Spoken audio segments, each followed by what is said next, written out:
Naalala niyo pa ba si Dante Gulapa, ang viral sensation na nakilala bilang Big Papa dahil sa kanyang sikat na Eagle Dance Challenge at kakaibang estilo ng pagsasayaw?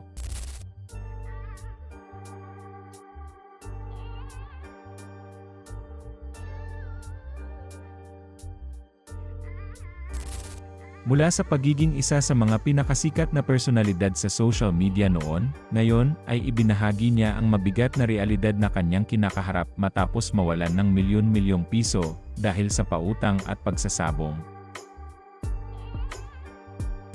Ayon kay Dante, malaki ang kinita niya noong kasagsagan ng kanyang kasikatan. Sunod-sunod ang kanyang guesting sa telebisyon at dumagsa ang mga oportunidad. Ngunit kasabay ng pagdating ng pera ay ang kanyang pagpasok sa negosyo ng pagpapautang. Dahil sa pagtitiwala sa mga tao, umabot sa milyon-milyong piso ang kanyang inilabas na puhunan.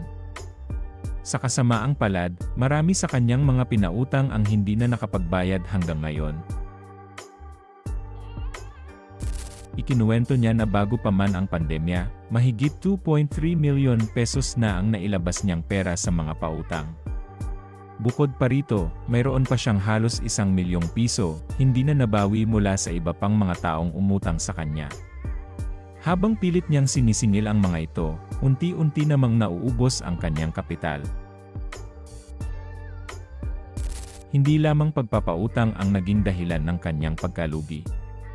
Inamin din ni Dante na nadala siya sa pagsusugal at pagsasabong. Sa pag-asang mas mapalago ang kanyang pera, mas lalo lamang siyang nalubog sa pagkalugi. Tinatayang umabot din sa halos 1 milyon ang kanyang nawala dahil dito.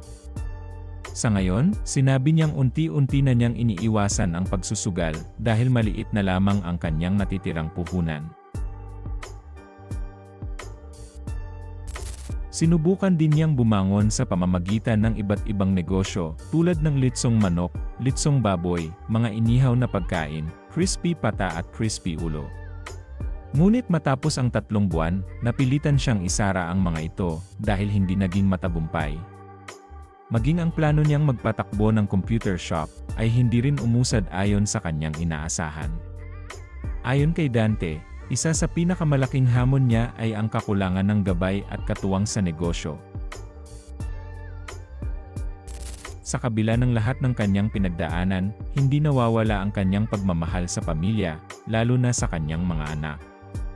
Emosyonal niyang ibinahagi na ang pinakamahalaga para sa kanya ngayon ay hindi ang kayamanan, kundi ang mapalaki ang kanyang mga anak na may takot sa Diyos, may magandang asal, at makapagtapos ng pag-aaral.